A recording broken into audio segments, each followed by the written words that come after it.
ಶುಭೋದಯ. ಹಾಗಾದ್ರೆ ನಾವಿವತ್ತು ಪ್ರಕೃತಿ ಒಳಗ ಮಕ್ಕಳೇ ಎಷ್ಟು ಕಾಲಗಳು ಇದಾವು? ಮನುಷ್ಯನಿಗೆ 2 ಕಾಲು, ಪ್ರಾಣಿಗಳಿಗೆ 4 ಕಾಲುಗಳು, ಆಮೇಲೆ ನಮ್ಮ ಕನ್ನಡ ಭಾಷೆಯಲ್ಲಿ 3 ಕಾಲಗಳು, ವರ್ತಮಾನ, ಭೂತಕಾಲ, ಭವಿಷ್ಯತ್. ಹಾಗೆ ಋತುಗಳಲ್ಲಿ ನಾವು ಎಷ್ಟು ಕಾಲಗಳು ಇದಾವು? ಎಷ್ಟಿದಾವು? ಹಾ ಹೇಳ್ರಿ ಬೇಗ. ಕಾಲಗಳು ಗೊತ್ತಿಲ್ವಾ? ಹೇಳು ಮಾನಸ. Very good. 3 ಕಾಲಗಳು ಯಾವ್ಯಾವಮ್ಮ? ಚಳಿಗಾಲ, ಮಳೆಗಾಲ, ಬೇಸಿಗೆ. Very good. ಕೂತ್ಕೊಳ್ಳಮ್ಮ. ಪ್ರಿಯ, ಮಳೆಗಾಲ ಬಂದಾಗ ಯಾವ ರೀತಿ ಮನುಷ್ಯ ಪ್ರಕೃತಿ ಒಳಗೆ ತನ್ನ ರಕ್ಷಣೆ ಪಡ್ಕೊಂತಾನೆ? ಮಳೆಗಾಲ ಬಂದಾಗ ಮನುಷ್ಯ ಪ್ರಕೃತಿಯಿಂದ ಮಳೆಯನ್ನ ತಡ್ಕೊಳ್ಳೋದಕ್ಕೆ ಯಾವ ಯಾವ ವಸ್ತುಗಳನ್ನ ಬಳಸ್ಕೊಂಡು ರಕ್ಷಣೆಯನ್ನ ಪಡಿತಾನೆ? ಮಳೆಗಾಲದಲ್ಲಿ ಯಾರು ಹೇಳ್ತೀರಿ? ಅಕ್ಷಯ್. ಮಳೆಗಾಲ ಬಂದಾಗ ಚಳಿ ಆಗ್ತದೆ. ಛತ್ರಿ. Very good. ಛತ್ರಿ ಬಳಸಬೇಕು, ರೈನ್ ಕೋಟ್ ಗಳನ್ನು ಬಳಸಬೇಕು, ಆಮೇಲೆ ಸಾಧ್ಯವಾದಷ್ಟು ಹೌದಾ ಆ ರೀತಿಯಾಗಿ ಬಳಸಬೇಕು. ನೆಕ್ಸ್ಟ್ ಚಳಿಗಾಲ ಬಂದಾಗ ಈಗ ಹೇಳಿದ್ರಲ್ಲ, ಚಳಿಗಾಲ ಬಂದಾಗ ಪ್ರಕೃತಿಯಿಂದ ಚಳಿಯನ್ನ ಹೇಗೆ ರಕ್ಷಣೆ ಮಾಡ್ತಕ್ಕಂಥದ್ದು? ಸ್ವೆಟರ್ ಹಾಕತಕ್ಕಂಥದ್ದು, ಬೆಚ್ಚನೆ ಉಡುಪುಗಳನ್ನು ಪಡಿತಕ್ಕಂಥದ್ದು, ಬೆಂಕಿ ಸಾಧ್ಯವಾದಷ್ಟು ಕುದಿಸಿ ಆಹಾರವನ್ನ ಪಡಿತಾರೆ. ಬೇಸಿಗೆ ಕಾಲ ಬಂದಾಗ ಯಾವ ರೀತಿ ಪ್ರಕೃತಿಗೆ ಮನುಷ್ಯ ಹೊಂದಾಣಿಕೆ ಮಾಡ್ಕೊಳ್ಳೋದಕ್ಕೆ ಏನೇನನ್ನ ಧರಿಸ್ತಾನೆ?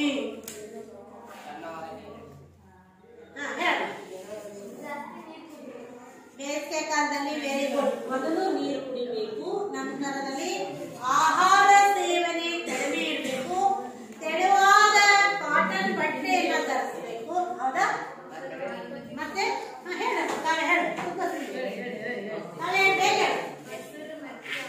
ಮೊಸರು, ಮಜ್ಜಿಗೆ, ದೇಹಕ್ಕೆ ತಂಪು ನೀಡತಕ್ಕಂಥ ತಂಪಾದ ಪಾನೀಯಗಳನ್ನ ಎಲ್ಲ ಬಳಸ್ತೀವಿ. ಒಂದ್ ಕಡೆ ಒಬ್ಬ ಕವಿ ಹೇಳ್ತಾರೆ, ಏನಂತೀವಿ ನಾವು? ಹಾಗಾದ್ರೆ ಈ 3 ಕಾಲಗಳನ್ನ ನಾವು ಪ್ರಾರಂಭದಲ್ಲಿ ಸ್ವೀಕರಿಸಬೇಕಾದ್ರೆ ಯಾವ ರೀತಿ ಹೇಳ್ತೀವಿ ಅಂದ್ರೆ, ಮಳೆಗಾಲ ಬಂದ್ರೆ ಏನಂತೀವಿ? ಏನ್ ಬಿಡುವಂತ ಶನಿ ಹಿಡದಂಗೆ ಹಿಡದಂತೀವಿ. ಚಳಿಗಾಲ ಬಂದಾಗ ನಾವೇನಂತೀವಿ? ಏನ್ ಬಿಡುವಂತಲ್ಲ ಚಳಿ, ಇದು ಯಾವಾಗ ಕಡಿಮೆ ಆಗತ್ತನ ಅಂತ ಅಂತೀವಿ. ಬೇಸಿಗೆ ಕಾಲ ಬಂದ್ರೆ ಏನ್ ಕೆಟ್ಟ ಬಿಸಿಲು ಐತಪ್ಪ ಯಾವಾಗ ಅಂತೇವಿ.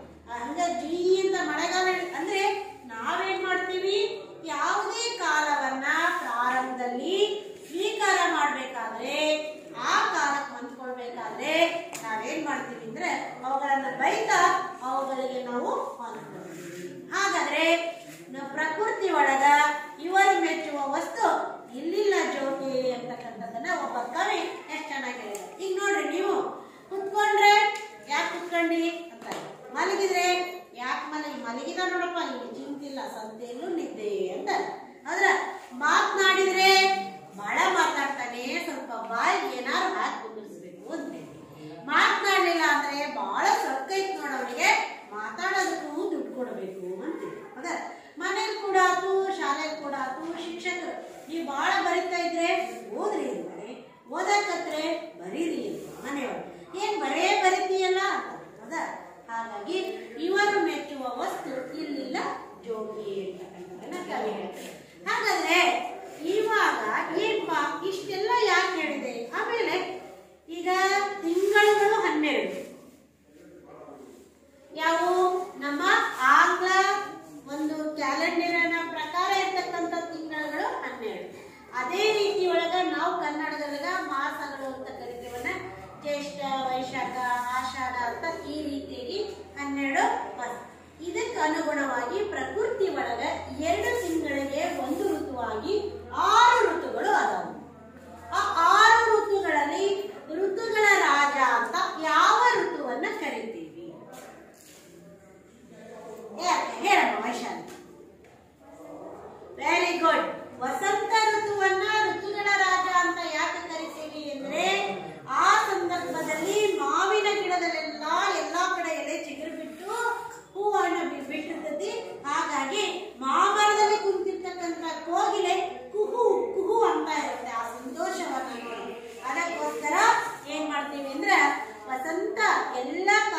ಋತುಗಳಲ್ಲಿ ಎಲ್ಲ ಋತುಗಳಲ್ಲಿ ವಸಂತ ಋತು ಏನಿತ್ತಲ್ಲ ಅದನ್ನ ಋತುಗಳ ರಾಜ ಅಂತ ಕರಿತೀವಿ.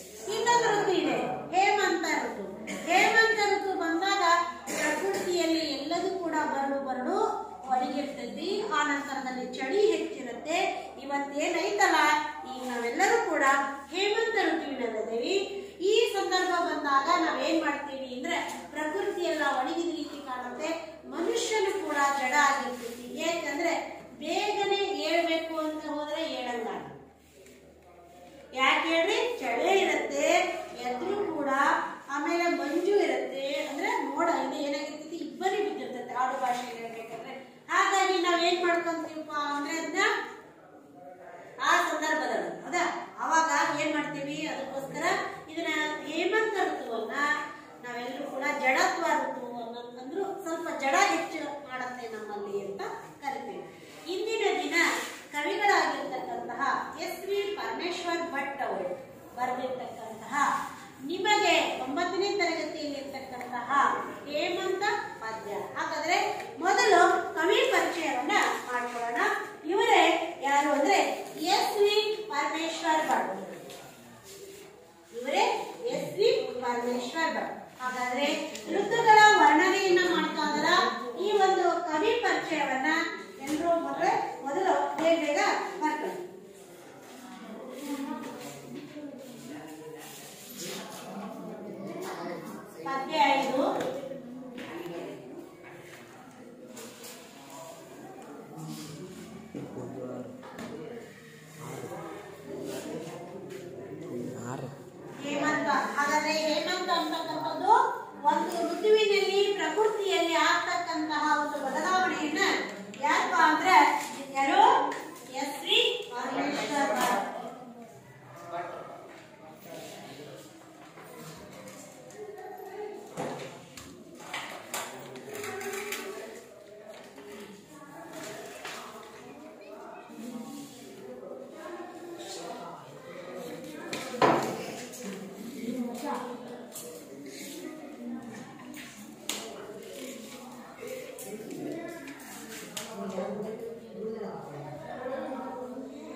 ಸಲುವಾಗಿ ಕನ್ನಡ ಒಂದು ಏನಪ್ಪಾ ಅಂದ್ರೆ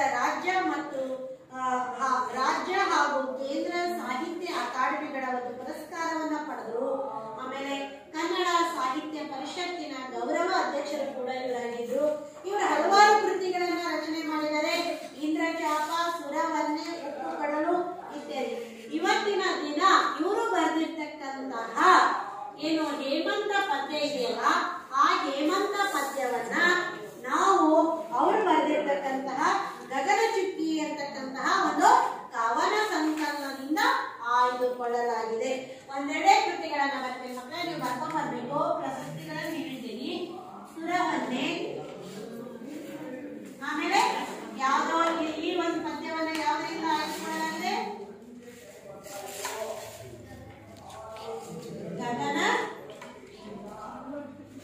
ಗಗನಚುಕ್ಕಿ ಅಂತಕ್ಕಂತ ಕೃತಿಯಿಂದ ಆಯ್ದುಕೊಳ್ಳಲಾಗಿದೆ. ಇವರಿಗೆ ನೋಡಿ, ರಾಜ್ಯ ಸರ್ಕಾರದಿಂದಲೂ ಸಿಕ್ಕಿದೆ, ಕೇಂದ್ರ ಸರ್ಕಾರದಿಂದಲೂ ಪ್ರಶಸ್ತಿಗಳು ಸಿಕ್ಕಿದವು. ಅನಂತರದಲ್ಲಿ ಒಬ್ಬ ಶ್ರೇಷ್ಠ ಅನುವಾದಕಾರರು. ಹಾಗಾದ್ರೆ ಇವರೆಲ್ಲರೂ ಕೂಡ ಯಾರ ಸಮಕಾಲೀನರಪ್ಪ ಮಕ್ಕಳೇ ಅಂದ್ರೆ ಬೇಂದ್ರೆ, ದರಾ ಬೇಂದ್ರೆ, ಆಮೇಲೆ ಇವರು ಕುವೆಂಪು ಅವರ ಒಂದು ಸಂದರ್ಭದಲ್ಲಿ ಇವರು ಕೂಡ ಬಹುಮುಖ ಕವಿಗಳಲ್ಲಿ ಇವರು ಕೂಡ ಒಬ್ಬರಾಗಿದ್ರು. ಅವರೆಲ್ಲರೂ ಕೂಡ ಇವರು ಕಾವ್ಯವನ್ನ ಏನ್ ಮಾಡಿದ್ರು ಅಂದ್ರೆ ಪ್ರಭಾವಿಸಿದ್ರು. ಇನ್ನ ಇವರ ಒಂದು ಕವಿತೆ ಏನೈತಲ್ಲ, ಇವತ್ತಿನ ದಿನದೊಳಗೂ ಕೂಡ ದೀಪಾವಳಿ ಸಂದರ್ಭದಲ್ಲಿ ದೀಪ ಹಚ್ಚ ಅಂತಕ್ಕಂಥ ಕವಿತೆ ಪ್ರತಿ ದೀಪಾವಳಿಯ ಸಂದರ್ಭದಲ್ಲೂ ಕೂಡ ಕನ್ನಡಿಗರ ಮನೆ ಮಾತಾಗಿದೆ. ದೀಪ ಹಚ್ಚ ಅಂತಕ್ಕಂಥ ಪದ್ಯ ಏನೈತಲ್ಲ, ದೀಪಾವಳಿ ಒಂದು ಸಂದರ್ಭದಲ್ಲಿ ಹೇಳ್ತಾರೆ. ಇಲ್ಲಿ ಹಾಗಾದ್ರೆ ಕವಿ ಹೇಮಂತ ಋತುವಿನ ಒಂದು ಪದ್ಯದೊಳಗೆ ಏನ್ ಹೇಳಕ್ ಪ್ರಯತ್ನ ಪಡ್ತಾ ಇದ್ದಾರೆ ಅಂದ್ರೆ, ಋತುಗಳೊಳಗೆ ಹೇಮಂತ ಋತುವಿನಲ್ಲಿ ಪ್ರಕೃತಿ ಹಾಗೂ ಮನುಷ್ಯನಲ್ಲಿ ಯಾವ ರೀತಿ ಒಂದು ಬದಲಾವಣೆ ಆಗುತ್ತೆ. ಈ ಸಮಯದಲ್ಲಿ ಉತ್ತರಾರ್ಧಗೋಳದಲ್ಲಿ ಚಳಿಗಾಲ ಇರೋದ್ರಿಂದ ಉತ್ತರ ಭಾರತದೊಳಗೆ ಈ ಸಮಯದಲ್ಲಿ ತೀವ್ರವಾಗಿರ್ತಕ್ಕಂಥ ಮಂಜು ಬೀಳ್ತಕ್ಕಂಥ ಕಾಲ. ಇನ್ನ ಪ್ರಕೃತಿ ಈ ಸಮಯದಲ್ಲಿ ಮೈ ಮುದುರಿ ಕೊಡ್ತೈತಿ, ಹಕ್ಕಿಗಳ ಹಾರಾಟವನ್ನ ಕಡಿಮೆ ಮಾಡ್ತೈತಿ. ವೃಕ್ಷಗಳು ಎಲ್ಲ ಗಿಡಗಳು ಕೂಡ ಎಲೆಗಳನ್ನು ಉದಿಸ್ಕೊಂಡು ಗೋಳಾಗಿರ್ತಾವು. ಕಾಡು ಪ್ರಾಣಿಗಳಿಗೂ ಕೂಡ ಆಹಾರ ಸಿಗೋದು ಕಷ್ಟ ಆಗತ್ತೆ. ಎಷ್ಟೋ ಪ್ರಾಣಿಗಳು ತಟಸ್ಥಾವಸ್ಥೆಗೆ ಜಾರ್ತವು. ಹಾಗಾದ್ರೆ ಏನಾಗ್ಬಿಟ್ಟಿರ್ತಾವ ಅಂದ್ರೆ ಸುಮ್ಮನೆ ಒಂದ್ ಕಡೆ ಕುಂದರದ್ ಕಲ್ತಿರ್ತಾವು. ಇನ್ನ ಹಾಗಾದ್ರೆ ಈ ಋತು ಬೇಡವೇ? ಎಲ್ಲದೂ ಬೇಕು. ಈಗ ಬರೀ ಹಗಲಷ್ಟೇ ಇದ್ರೆ ಸಾಲದು, ರಾತ್ರಿನೂ ಬೇಕು. ಹಗಲು ರಾತ್ರಿ ಎರಡೂ ಇರಬೇಕು. ಹಾಗಾಗಿ ಹೇಮಂತ ಒಂದು ಋತುವಿನ ಈ ಕಠಿಣ ಶಾಸನಕ್ಕೆ ಪ್ರಕೃತಿಗಳು, ಪಶು ಪಕ್ಷಿಗಳು ಯಾವ ರೀತಿ ತಲೆ ಬಾಗ್ತವು ಅಂದ್ರೆ, ಹೆಂಗೆ ಅಂದ್ರೆ ಸೃಷ್ಟಿ ತಲೆ ಬೋಳಿಸ್ಕೊಂಡಂಗೆ ಹೆಂಗೆ ಒಬ್ಬ ಪುರುಷನ ಒಂದು ತಲೆ ಕೂದಲನ್ನ ತೆಗೆದಾಗಿ ಬೋಟ್ ಅಂತಾನಲ್ಲ, ಪ್ರಕೃತಿ ಒಳಗೂ ಕೂಡ ಎಲ್ಲ ಗಿಡ ಮರಗಳು ಕೂಡ ಎಲೆ ಉದುರಿರೋದ್ರಿಂದ ಬೋಳ್ಗಳಾಗಿ ಕಾಣ್ತಾ ಇರುತ್ತೆ. ಆದ್ರೆ ಅದನ್ನು ಉಳಿಸ್ಕೋಬೇಕು ಅಂತಕ್ಕಂಥದ್ದು ಮತ್ತೆ ಋತುಗಳಿಗೆ ತಕ್ಕಂತೆ, ಕಾಲಕ್ಕೆ ತಕ್ಕಂತೆ ಬದಲಾವಣೆಯಾಗಿ ಮತ್ತೆ ಪ್ರಕೃತಿ ಏನಾಗುತ್ತೆ ಅಂದ್ರೆ ಮತ್ತೆ ಚಿಗುರುತ್ತೆ. ಹಾಗಾಗಿ ನಮ್ಮ ಜೀವನನೂ ಕೂಡ ಅಷ್ಟೇ ಇದನ್ನ ಅನ್ವಯ ಮಾಡಿಸ್ಕೊಂಡು ಮನುಷ್ಯ ಬದುಕೆಂಬ ಸಂಭ್ರಮದಲ್ಲಿ ಸದಾ ಇರಕ್ಕಾಗಲ್ಲ. ಕೆಲವೊಂದು ಸಂದರ್ಭಗಳಲ್ಲಿ ಕಷ್ಟ, ನಷ್ಟ, ನೋವು, ನಲಿವು ಎಲ್ಲವೂ ಇರ್ತದೆ. ಆ ಒಂದು ಇದಕ್ಕೆ ನಾವು ಬದಲಾವಣೆ ಆಗ್ಬೇಕು ಅನ್ನೋದನ್ನ ವಿಧಿಯನ್ನ ಹಳಬಾರ್ದು ಅಂತಕ್ಕಂಥದ್ದು. ನಾವೇನ್ ಮಾಡ್ತೇವೆ, ನಾವು ಬಯಸಿದ್ದನ್ನ ಕೊಟ್ರೆ ದೇವರದಾನೆ, ನನ್ನ ಹಣೆ ಬರ ಚೆನ್ನಾಗಿದೆ ಅಂತ ಹೇಳ್ತೀವಿ. ಆದ್ರೆ ನಾವೇನ್ ಮಾಡ್ತೀವಿ, ನಾವು ಬಯಸಿದ್ದನ್ನ ಕೊಡ್ಲಿಲ್ಲ ಅಂದ್ರೆ ದೇವರಿಲ್ಲ, ಎಂತ ಕೆಟ್ಟ ವಿಧಿ, ಎಂತ ಇವು ಬರ್ದಿದ್ದಾರೆ ಅಂತ ಹೇಳ್ತೀವಿ. ಅದಕ್ಕೆ ಮುಂದೊಂದು ದಿನ ವಸಂತ ಬಂದೇ ಬರುವುದೆಂಬ ಭರವಸೆಯಿಂದ ನಾವು ಬಾಳಬೇಕು. ಹೇಮಂತ ಋತುವಿನಲ್ಲಿ ಪ್ರಕೃತಿ ಜಡವಾಗಿದ್ದರೆ ಕಂಡರೂ ಮತ್ತೆ ವಸಂತ ಕಾಲ ಬಂದಾಗ ಮತ್ತೇನಾಗುತ್ತೆ, ಚಿಗುರು ಹೊಡಿತೈತಿ, ಮತ್ತೆ ನಳ ನಡೆಸ್ತೈತಿ. ಹೊಸ ಬಿಸಿಲಿಗೆ ತಕ್ಕಂತೆ ಬಂದಿರ್ತಕ್ಕಂತಹ ಎಲ್ಲ ಕಷ್ಟ ನಷ್ಟಗಳನ್ನ ಎದುರಿಸಿಕೊಂಡು ನಾವೆಲ್ಲರೂ ಕೂಡ ಮಾಡ್ಬೇಕಾಗತ್ತೆ. ಈ ಒಂದು ಇದರಲ್ಲಿ ಬರ್ತಕ್ಕಂತಹ ಪದಗಳ ಅರ್ಥ ಬರ್ಕೊಳ್ಳಿ ಮಕ್ಕಳಿಗೆ ಹೇಳ್ತೀನಿ. ಇಳೆ ಭೂಮಿ, ಪದಗಳ ಅರ್ಥ ಈ ಪದ್ಯದಲ್ಲಿ ಬರ್ತಕ್ಕಂತಹ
ಪದಗಳ ಅರ್ಥ ಬರ್ಕೊಂಡ್ರ? ಈಗ ಪುಸ್ತಕವನ್ನ ತೆರೀರಿ. ಎಲ್ಲರೂ ಕೂಡ ಪದ್ಯವನ್ನ ನೋಡ್ರಿ. ಪದ್ಯ ಆಲಿಸ್ರಿ, ಆಮೇಲೆ ಕೇಳಿಸ್ರಿ. ನೋಡಿ, ಪದ್ಯ ಇದು ಹೇಮಂತ ಎಸ್.ವಿ. ಪರಮೇಶ್ವರ್ ಭಟ್. ಪ್ರವೇಶ. ವಸಂತವನ್ನು ಋತುಗಳ ರಾಜ ಎಂದು ಎಲ್ಲರೂ ಕರೆಯುತ್ತಾರೆ. ವಸಂತ ಬಂದಾಗ ಪ್ರಕೃತಿಯಲ್ಲಿ ಹಸಿರುಟ್ಟು ನಿಲ್ಲುತ್ತದೆ. ಹಕ್ಕಿಗಳು ಲವಲವಿಕೆಯಿಂದ ಹಾರಾಡುತ್ತವೆ. ಜೀವರಾಶಿಗಳಿಗೆ ಹೊಸ ಚೈತನ್ಯ ಬರುತ್ತದೆ. ಆದರೆ ಹೇಮಂತ ಋತುವಿನ ಆರಂಭ ಕಾಲದಲ್ಲಿ ಪ್ರಕೃತಿ ಮೈ ನಡಗಿಸುವ ಚಳಿ, ಎಲ್ಲೆಲ್ಲೂ ಹಿಮ, ಮಂಜು, ಚಳಿ, ಪ್ರಕೃತಿಯಲ್ಲಿ ಜಡತ್ವ ತುಂಬಿ ತುಳುಕುತ್ತದೆ. ಒಟ್ಟಾರೆಯಾಗಿ ಎಲ್ಲೆಲ್ಲೂ ನೀರಸ ವಾತಾವರಣ. ಹಾಗಾದರೆ ಹೇಮಂತ ಕಾಲವನ್ನು ನಾವು ಹೇಗೆ ಸ್ವೀಕರಿಸಬೇಕು? ಕವಿಯು ಇಲ್ಲಿ ವಸಂತದ ಸಂಭ್ರಮದ ಬಗ್ಗೆ ಹೇಳದೆ ಹೇಮಂತದ ಜಡತ್ವ ಮೈವ್ಯಕ್ತಿ ಕಾಲದ ಬಗ್ಗೆ ಕವಿತೆ ಬರೆದಿರುವುದು ವಿಶೇಷವಾಗಿದೆ. ಇಲ್ಲ ಎನ್ನುತ್ತಲೇ ಪ್ರಕೃತಿಯನ್ನು ವರ್ಣಿಸುವ ಕೌಶಲ್ಯವನ್ನ ಗಮನಿಸಿ. ನೋಡಿ, ಹೇಮಂತ ಋತುರಾಜನಿಗೆ ಬಂದಿಳಿಯುವುದು. ಹೂವಿಲ್ಲ, ಹಸಿರಿಲ್ಲ, ಚಿಗುರೆಲೆಗಳಿಲ್ಲ, ದುಂಬಿಗಳ ದನಿ ಇಲ್ಲ, ಹಕ್ಕಿಗಳ ಹಾಡಿಲ್ಲ, ಕುಸುಮ ಗಂಧವ ತರುವ ಮರುಗಲಿಲ್ಲ. ಚಂಕುಡಿಯ ಸಿಂಗರದ ವರ ವರುತಗಳೆನಿಸಿ ಮರ ಗಿಡ ಬಳ್ಳಿ ಬರಿದೆ ಮೊಗವಿಳಿಗಿ. ಮೌನದಲ್ಲಿ ಮೈ ತೆಗೆದು ಮನ ಮುರಿದು ನಿಂತಿಹವು ಬಾಟ್ಯ ದೀನರೋಳು ದೀನರೆನಿಸಿ. ಮಂಜು ಮುಸುಕಲು ಹೊತ್ತು ಹೊಲಗದ್ದೆಗಳು ಮಲಗಿ ಸುಯ್ಯಲರ ಸೂಸುತ್ತಿವೆ ನಿನ್ನ ಹಣೆ. ನೆಲ್ಲು ಮೆಲ್ಲನೆ ಸರಿದು ಮೊಗದ ಜವನೀಕೆ ಎಳೆದು ತುಂಗೆ ತೊರೆ ಹರಿಯುತ್ತಿದೆ ಮೈ ನಡಿಗೆ ಮೈ ನೆನನು. ಓದ್ಕೊಳ್ರಿ. ಪದಗಳ ಅರ್ಥ ಇಲ್ಲಿ ಬರ್ಸಿದ್ದೀರಿ. ಆ ಪದ್ಯದಲ್ಲಿ ಪೆನ್ಸಿಲ್ ವರ್ಕ್ ಮಾಡ್ಕೊಳ್ರಿ.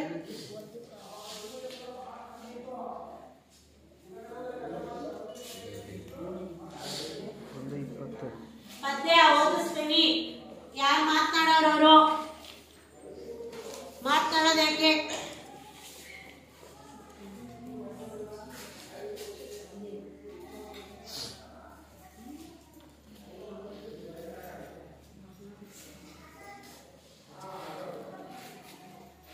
ಜನ್ಮಸ್ವ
ಕವಿತೆ ಬರೆದಿರುವುದು ವಿಶೇಷವಾಗಿದೆ. ಇಲ್ಲ ಎನ್ನುತ್ತದೆ ಪ್ರಕೃತಿಯನ್ನು ವರ್ಣಿಸುವ. ನೆಕ್ಸ್ಟ್ ಓದು. ಯಾರು ಓದು? ಮಂಗಳಾ ಓದು. ಮಮತಾ ರೆಡ್ಡಿ. ಹೇಮಂತ ಋತುರಾಜನಿಗಾಗಿ ಬಂದಿಳಿಯುವಂತ ಹೂವಿಲ್ಲ, ಹಸಿರಿಲ್ಲ, ಚಿಗುರೆಗಳಿಲ್ಲ, ದುಂಬಿಗಳ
ಶರತ್, ಹೇಮಂತ್, ಶಿಶಿರ.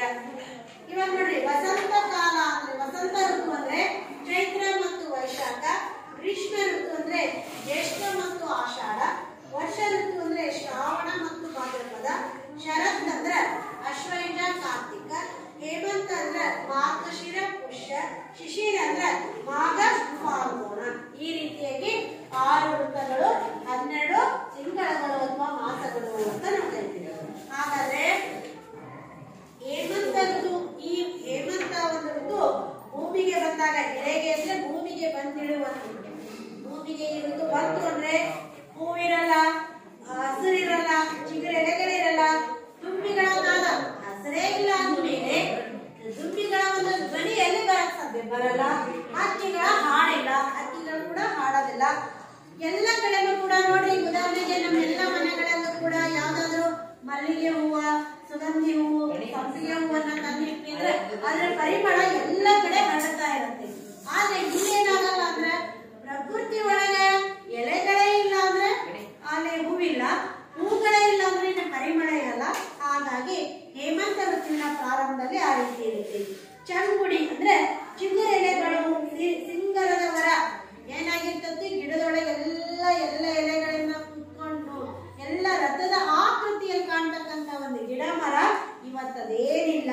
ಮರಿತಕ್ಕಂತಹ ಒಂದು ಮೆಳಿತಿರ್ತಲ್ಲ, ಆ ರೀತಿಯಾಗಿ ಶೋಭಿಸ್ತಿರ್ತಲ್ಲ ಆ ಮರ ಗಿಡ ಬಳ್ಳಿ ಬರೀ ಮೊಗ ಇಳಿಸಿ ಅವು ಕೂಡ ಹೇಗೆ ನಿಮ್ಗೀಗ ಹಸಿವಾಗಿದೆ ಮೊಕ ಇಳಿಸ್ಕೊಂಡು ಕುಂತಿರಲ್ಲ, ಆ ಮರ ಗಿಡಗಳು ಕೂಡ ಮೊಕ ಇಳಿಸ್ಕೊಂಡು ಕುತ್ಕೊಂಡಿರ್ತವು. ಅವು ಕೂಡ ಏನಾಗಿರ್ತವು, ನಿಮ್ಗೆ ಏನಾರ ಸಿಗದೆ ಹೋದಾಗ ನೀವು ಎಷ್ಟು ಬೇಜಾರಿನಿಂದ ಇರ್ತಿರಲ್ಲ ಆ ರೀತಿಯಾಗಿ ಮರ ಗಿಡಗಳು ಕೂಡ ಸಪ್ಪೆಯಾಗಿರ್ತವೆ.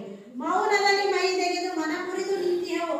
ಅವು ಮೌನದೊಳಗೆ ಮೈ ತೆಗೆದು ಬಿಟ್ಟವು, ಸುಮ್ಮನಾಗ್ಬಿಟ್ಟವು, ಏನು ಮಾತಾಡಕ್ ಆಗ್ತಾ ಇಲ್ಲ. ಮೈ ಮುಡ್ಕೊಂಡ್ಬಿಟ್ಟವು, ಎಲ್ಲ ಮುರಿದ್ಬಿಟ್ಟವು. ಭಾಗ್ಯಹೀನರು ದೀನರೆಂದೆನಿಸಿ ಅವು ಹೆಂಗಾಗಿದಾವಪ್ಪ ಇವತ್ತು ಅಂದ್ರೆ ಭಾಗ್ಯಹೀನರಾಗಿರ್ತಿದಾವ. ಭಾಗ್ಯವನ್ನ ಕಳ್ಕೊಂಡೋ ಸ್ಥಿತಿ ಏನಾಗಿರ್ತದಲ್ಲ ಆ ರೀತಿಯಾಗಿ ಆಗಿದಾವು. ಹಾಗಾಗಿ ಅವ್ರು ಭಿಕ್ಷುಕರು, ದೀನರು, ಅವತ್ತು ಯಾರಿಲ್ಲದೆ ಇರೋಂತಲ್ಲ ಆ ತರನಾಗಿ ಆಗಿದಾವು. ಅದಕ್ಕೋಸ್ಕರ ಪ್ರಕೃತಿ ಒಳಗೆ ಈ ರೀತಿಯಾಗೈತಿ. ಮಂಜು ಮುಸುಕನ್ನು ಹೊತ್ತು ಹೊಲ ಗದ್ದೆಗಳೆಲ್ಲ ಮಾಡ್ಬಿಟ್ಟವೆ. ಎಲ್ಲ ಹೊಲಗಳಲ್ಲಿ ಏನಾಗಿರ್ತೈತಿ, ಮಂಜು ಮುಸುಕಿದ ವಾತಾವರಣ ಇರುತ್ತೆ. ಎಲ್ಲ ಕಡೆನೂ ಕೂಡ ಮಂಜು ಮುಸುಕಿದ ವಾತಾವರಣ. ಸುಯ್ಯಲಾರ ಗಾಳಿ ಬೀಸ್ತಾ ಇರ್ತಲ್ಲ, ಸುಸುತ್ತೀನಿ ಹೇಳಿದ್ರು ನೀನ್ ಬೇಕಂತ ಹೆಂಗ್ ಬೇಕಾದಂಗ ಗಾಳಿ ಬೀಸ್ತತಿ. ಎಂತ ಗಾಳಿ? ಒಳ್ಳೆ ಗಾಳಲ್ಲ. ಮೈ ಮೇಲೆಲ್ಲ ಮೈ ಮುಖ ನೋಡಂಗಿರಂಗಿಲ್ಲ. ಆಕಾರ ಎಷ್ಟೇ ಚೆನ್ನಾಗಿದ್ರು ಕೂಡ, ಎಷ್ಟೇ ಚೆನ್ನಾಗಿದ್ರು ಕೂಡ ಈ ಒಂದು ಇದೇ ಎಲ್ಲರ ಕೈ ಮುಖ ಒಂಥರ ಕಾಗೆ ಬಣ್ಣಕ್ಕೆ, ಆಡು ಭಾಷೆ ಹೇಳ್ತಾರೆ, ಈ ಗಾಳಿ ಒಳಗೆ ಕಾಗೆ ಬಣ್ಣಕ್ಕೆ ಬಂದಿರ್ತಾರೆ. ಮೆಲ್ಲನೆ ಸರಿದು ಮೊಗದ ಜೀವ ಇಳಿದು ಹೆಂಗಾಗೈತಿ ಅಂದ್ರೆ ಎಲ್ಲವೂ ಕೂಡ ಮೆಲ್ಲ ಸರಿದು ಹೋಗ್ತಾವು. ಮೊಗ ಮುಖ ಅಂತಕ್ಕಂಥದ್ದು ಸಮತದ್ಭವ. ಜವಜೀವನ ಏನಾಗಿದೆ ಅಂದ್ರೆ ಪೂರ್ತಿಯಾಗಿ ಮುಖ ಪರದೆ ಎಲ್ಲ ನಮ್ಗೆ ಏನಾಗಿರ್ತತಿ ಅಂದ್ರೆ ಚೆನ್ನಾಗಿ ಕಾಣಲ್ಲ. ಮೂಡುಗಳಿಗೆ ಎಲ್ಲ ಪರದೆ ಎಲ್ಲ ಹಿಂಗ್ ಹರ್ಕೊಂಡು ಮೂಡುಗಳಿಗೆ ಮುಖ ಎಲ್ಲ ಒಡೆದು ಚರ್ಮ ಏನಾಗಿರ್ತೈತಿ, ಬಿರುಸಾಗಿರ್ತೈತಿ ಸ್ಕಿನ್ನು. ಅದ್ರ ಜೊತೆಗೆ ಏನಾಗಿರ್ತೈತಿ ಅಂದ್ರೆ ಎಲ್ಲ ಒಡೆದ್ಬಿಟ್ಟಿರ್ತಾವ, ಕೈ ಕಾಲು ಮುಖ. ಕೆಲವೊಬ್ರು ಒಂದು ನೋಡಂಗಿರಂಗಿಲ್ಲ, ಅವ್ ಇದಕ್ಕೆ ಹೋದ್ರೆ ಎಷ್ಟೇ ಇದೆ ಹಂಗ ಮುಖ ಪರದೆ ಎಲ್ಲ ನನ್ ಕಳ್ಸ್ಕೊಂಡ್ಬಿಡ್ತೀವಿ. ನೋಡ್ರಿ ನಾವು ಪ್ರಕೃತಿಗೆ ಹೆಂಗ ಮಳೆಗಾಲ ಬಂದಾಗ ನಮ್ಮ ಮೈ ಮೇಲೆ ಇರ್ತಕ್ಕಂಥದ್ದು ಎಲ್ಲರೂ ಬೆಳ್ಳು ಕಾಣ್ತಾರೆ, ಮೂಡುಗಾಳಿ ಕಪ್ಪು ಕಾಣ್ತಾರೆ. ಮತ್ತೆ ಬೇಸಿಗೆಗಾಲಕ್ಕೂ ಕೂಡ ಕಪ್ಪು, ಮತ್ತೆ ಮಳೆಗಾಲ ಬಂದಾಗ ಮತ್ತೆ ಕೂಡ ಅಂದ್ರೆ ಸ್ಕಿನ್ ಏನಾಗುತ್ತೆ ನಮ್ಮ ಪ್ರಕೃತಿಗೆ ತಕ್ಕಂತೆ ಆ ರೀತಿ ನಮ್ಗೆ ಒಂದು ಕರೆ ಹರಿತಾ ಇರ್ತದೆ ನಡಿಗೆ ಮೈ ಏನಾದ್ರು ಆ ರೀತಿ ಆಗುತ್ತೆ. ಇನ್ನ ನಮ್ಮ ವಿದ್ಯಾರ್ಥಿನಿಯರು ಕವಿ ಪರಿಚಯವನ್ನ ಸಂದರ್ಶನದ ಮೂಲಕ ಮಾಡೋದಕ್ಕೆ ರೆಡಿ ಆಗಿದ್ದಾರೆ. ಅದಕ್ಕಿಂತ ಪೂರ್ವದಲ್ಲಿ ನಾವೀಗ ನಾಳೆ ದಿನಕ್ಕೆ ಬರ್ತಕ್ಕಂತಹ ಒಂದು 2-3 ಪ್ರಶ್ನೆಗಳನ್ನ ನೀವೇನ್ ಬರ್ಕೊಂಡ್ ಬರ್ಬೇಕು ಅನ್ನೋದನ್ನ ಬರ್ಕೊಳ್ಳಿ. ಪ್ರಶ್ನೆಗಳನ್ನ ಎಸ್ ವಿ ಪರಮೇಶ್ವರ್ ಭಟ್ ಇವರ ಪೂರ್ಣ ಹೆಸರು. ಎಸ್ ವಿ ಪರಮೇಶ್ವರ್ ಭಟ್ ಪೂರ್ಣ ಹೆಸರು. ಎರಡನೇ ಪ್ರಶ್ನೆ ಎಸ್ ವಿ ಪರಮೇಶ್ವರ್ ಭಟ್ ಅವರ ಮೊದಲನೇ ಪ್ರಶ್ನೆ ಎಸ್ ವಿ ಪರಮೇಶ್ವರ್ ಭಟ್ ಅವರ ಪೂರ್ಣ ಹೆಸರು. ಎರಡನೇ ಪ್ರಶ್ನೆ ಹೇಮಂತರಾಜನು ಇಳೆಗೆ ಬಂದಾಗ ಮರಗಳು ಹೇಗಿರುತ್ತವೆ? ಹೇಮಂತರಾಜನು ಇಳೆಗೆ ಬಂದಾಗ ಮರ ಗಿಡಗಳು ಹೇಗಿರುತ್ತವೆ?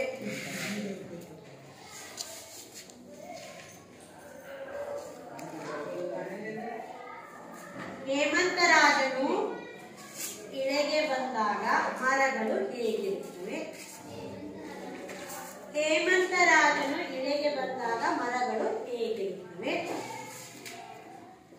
ಮೂರನೇ ಪ್ರಶ್ನೆ, ಮಂಜು ಮುಸುಕನ್ನು ಹೊತ್ತು ಮಲಗಿರುವವರು ಯಾರು? ಮಂಜು ಮುಸುಕನ್ನು ಹೊತ್ತು ಮಲಗಿರುವವರು ಯಾರು? ಮಂಜು ಮುಸುಕನ್ನು ಹೊತ್ತು ಮಲಗಿರುವವರು ಯಾರು? ಋತುಗಳನ್ನು ಹೇಳಮ್ಮ ಬಸಮ್ಮ.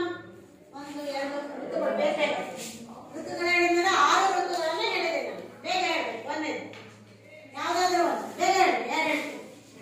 ಯಾರು ಹೇಳ್ತೀನಿ? ಸಿಂಧು. ವಸಂತ, ಗ್ರೀಷ್ಮ, ವರ್ಷ, ಹೇಮಂತ, ಶಶಿ ಯಾವ್ದು ಬಿಟ್ಟು? ವರ್ಷ ಬಿಟ್ಟು. ಹೌದಾ? Very good. Sharath. Very good. ಹಾಗಾದ್ರೆ ಋತುಗಳು 6. ಈಗ ಋತುಗಳ ರಾಜ ಅಂತ ಯಾವ್ದನ್ನ ಕರೀತಾರಪ್ಪ? ಋತುಗಳ ರಾಜ ಅಂತ ಯಾವ ಋತುವನ್ನು ಕರೀತಾರಪ್ಪ ಅಭಿ? ವಸಂತ ಋತುವನ್ನ ಕರೀತಾರೆ. ಕೂತ್ಕೊಳ್ಳಿ. ನಮ್ಮ ವಿದ್ಯಾರ್ಥಿನಿಯರಿದ್ರು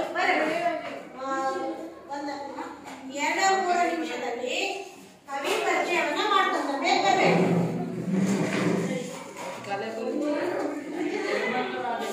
ಕವಿ ಪರಿಚಯ ಹೇಗಂತ ಸಂಭಾಷಣೆ ಮೂಲಕ, ಸಂದರ್ಶನದ ಮೂಲಕ. ಮಾತಾಡಂಗಿಲ್ಲ. ಕೂತ್ಕೊಳ್ಳ. ನಮ್ಮ ಸಿಂಧು ಮತ್ತೆ ಲಕ್ಷ್ಮಿ ಈ ಇಬ್ಬರು ವಿದ್ಯಾರ್ಥಿನಿಯರು SV ಪರಮೇಶ್ವರ್ ಅವರ ಮಾತಾಡಂಗಿಲ್ಲ. ಹೇಳಿ. ಪರಿಚಯ ಮಾಡ್ಕೊಳ್ತಾರೆ. ಹೇಳಿ. ನಾವು ಕಾಣುತ್ತಿರುವ ಕವಿಗಳಿದೆ ಹೇಮಂತ ಪದ್ಯ. ಹೇಮಂತ ಪದ್ಯ ಬರೆದ ಕವಿ ಹೆಸರು. ಕವಿ ಬರೆದರು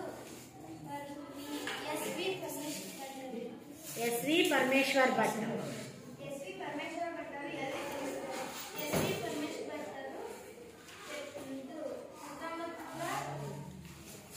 SV ಪರಮೇಶ್ವರ್ ಭಟ್ರು ಎಷ್ಟರಲ್ಲಿ ಜನಿಸಿದ್ರು ಅಂತ ಹೇಳ್ಬೇಕು.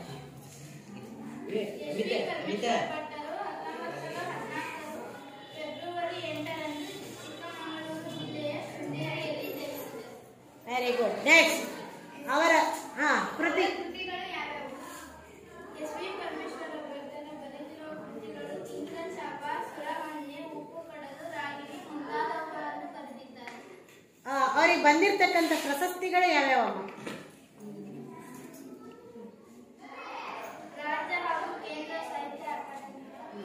ಸರಿ. ಅಲ್ಕ SV ಪರಮೇಶ್ವರ್ ಭಟ್ರವರ ಭಾವಚಿತ್ರವನ್ನು ತೋರಿಸೋಣ. SV ಪರಮೇಶ್ವರ್ ಭಟ್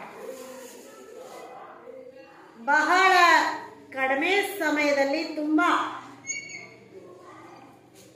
SV ಪರಮೇಶ್ವರ್ ಭಟ್ರವರ ಪರಿಚಯವನ್ನು ಮಾಡಿಕೊಟ್ಟಿರ್ತಕ್ಕಂಥ ನಮ್ಮ ವಿದ್ಯಾರ್ಥಿನಿಯರು ಇನ್ನು ಪ್ರಯತ್ನ ಸಾಲದು, ಪ್ರಯತ್ನ ಮಾಡಬೇಕು.